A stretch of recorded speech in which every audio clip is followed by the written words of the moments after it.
بسم اللہ الرحمن الرحیم۔ مسند احمد میں حضور صلی اللہ علیہ وسلم کا فرمان ہے، مجھے ہر چیز کی کنجی دی گئی ہے مگر 5 چیز کی نہیں۔ پھر یہی آیت آپ صلی اللہ علیہ وسلم نے پڑھی۔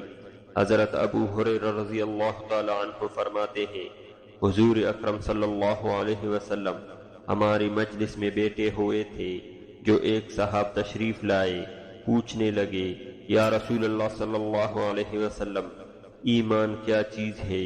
آپ صلی اللہ علیہ وسلم نے فرمایا، اللہ تعالیٰ کو، فرشتوں کو، کتابوں کو، رسولوں کو، آخرت کو، مرنے کے بعد جی اٹھنے کو مان لینا۔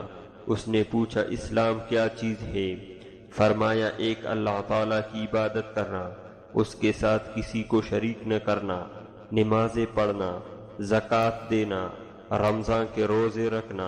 اس نے دریافت کیا کہ احسان کیا چیز ہے؟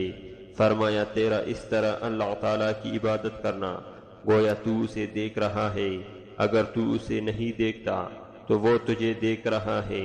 اس نے کہا، حضور صلی اللہ علیہ وسلم، قیامت کب ہے؟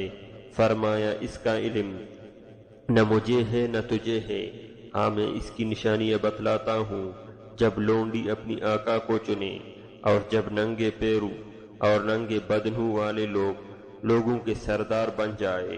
علم قیامت ان 5 چیزوں میں سے ہے جنہیں اللہ تعالیٰ کے سوا کوئی نہیں جانتا۔ پھر آپ صلی اللہ علیہ وسلم نے اسی آیات کی تلاوت فرمائی۔ وہ شخص واپس چلے گئے۔ حضور صلی اللہ علیہ وسلم نے فرمایا، جاؤ اسے لوٹا لاؤ۔ لوگ دوڑ پڑے لیکن وہ کہیں بھی نظر نہ آیا۔ آپ صلی اللہ علیہ وسلم نے فرمایا، یہ حضرت جبرائیل علیہ السلام تھے، لوگوں کو دین سکھانے کے لیے آئے تھے۔